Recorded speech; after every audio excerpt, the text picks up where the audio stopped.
सलाम अलैकुम। हम डॉक्टर शबाना खान वारसिया आपके सामने इस्लामी वारिस लेके हाजिर हुए हैं। मिसकात हक्कानिया का 7 पार्ट हम देखेंगे।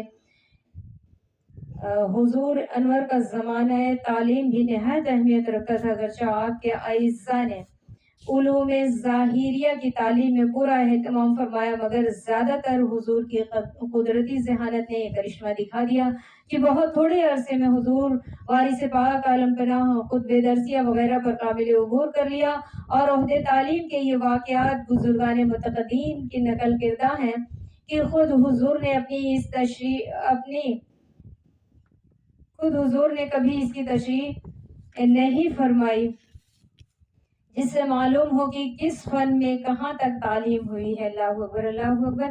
यानी जिस मौजू पे वारिस पाक आलम पनाह से पूछा जाता था, आप जवाब दे देते थे। अलबत्ता हुजूर अनवर के मिजाज लतीफ में किस कदर मजाक था। चुनांचा आप अपने ओहदे तालीम का ये किस्सा अक्सर बयान करते थे कि मौलवी साहब ने हमसे कहा कि पढ़ो अल कलिमतु लफ्ज़ुहु। हमने कहा जब कलमा एक लफ्ज है तो इसका पढ़ना फजूल है, एक लफ्ज हम पढ़कर क्या करेंगे। अल्लाहु अकबर, अल्लाहु अकबर। ये असबाब ज़ाहिर जो कुछ आपकी तालीम हुई है इसका ज़माना बहुत खलील है, और हकीकत हाल ये है कि वारिसतन आपको इल्म लदुनी खुदा की तरफ से हासिल था। यही वजह है कि आपकी काबिलियत और जहानत का सर्फ तुलबाए मुआसरीन ही पर नहीं बल्कि असातिज़ा पर भी रोब जमा हुआ था। ये काबिलियतें और हालतें खुदा की तरफ से खास हुआ करती हैं जो अज़ली सआदत पर मुबनी है। बेशक सुभान अल्लाह, अगरचे आपने बहुत थोड़े अरसे तक तालीम पाई, मगर इस ज़माने के मुशाहिर उलमाए क्या आपकी फैज़ सोहबत से मुस्तफ़ीज़ हुए हैं, और उन्होंने उलूम ज़ाहिरी के एतबार से भी आपको आला दर्जे का आलिम व फाज़िल पाया। सुभान अल्लाह।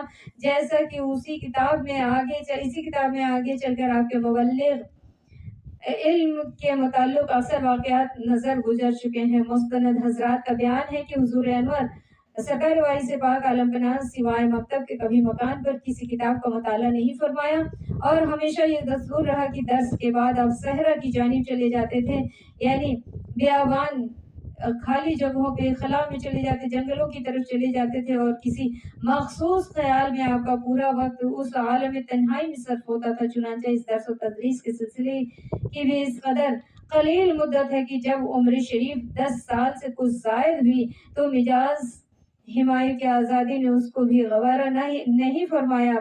तमामी ताल्लुकात से दस्तबरदार होकर हमातन यादी मतलूब में मशरूफ हो गए। सुभान अल्लाह, अल्हम्दुलिल्लाह कसीरा।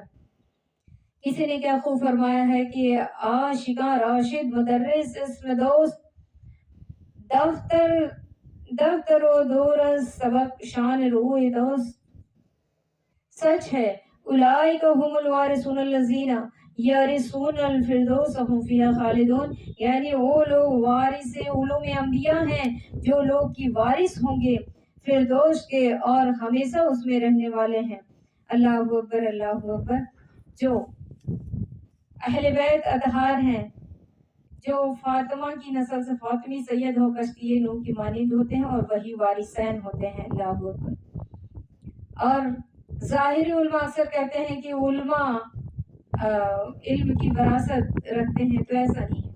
ये उलमाए सू हैं, यानी अंधे हैं। उलमाए हु के बारे में कलाम पाक में आया है कि ये वारिसुन नबी हैं, और ख़ास करके सरकार मदीना मोहम्मद मुस्तफ़ा सल्लल्लाहु अलैहि वसल्लम जब हज से लौट रहे थे, लोग कहते हैं आखिरी हज उन्होंने एक ही हज करके लोगों को बताया, तरीका बताना था, इसलिए जब वहां से लौट रहे थे तो गदीर खुम के मैदान में जब उन्होंने ऐलान किया था मन कुन्तु मौलाहु फहाज़ा अली मौलाहु, उसी वक्त उन्होंने ये भी कहा था कि अली से हक़ 12 इमाम होंगे, और अली के बाद जितने भी इमाम आएंगे वो नजीब तरीफैन सैयद होंगे, यानी फातिमी सैयद होंगे। ननियाल और ददियाल दोनों तरफ से हसनी हुसैनी होंगे, कहीं से भी कड़ी कटी भी नहीं होगी, और वही वक्त के इमाम होंगे, वही वक्त के वारिसैन होंगे। और वक्त का जो इमाम होता है अर्श से फर्श तक कमोबेश जो 18,000 मखलूक और 18,000 आलम हैं, उन तमाम आलमों के इमाम हैं, तमाम आलमों के वारिस हैं ये लोग। सिर्फ ये नहीं है कि जहाँ रहते हैं वहीं के वारिस हैं। इसीलिए वारिस बोलते हुए आप अपनी ज़हनियत को वसी करके सोचिएगा तो समझ में आएगा कि वारिस किसे कहते हैं। اولئک هم الوارثون الذین یرثون الفردوس هم فیہا خالدون، یہی وہ وارثین ہیں جو فردوس کے مالک ہیں۔ صلو علی الحبیب صلی اللہ علیہ وسلم۔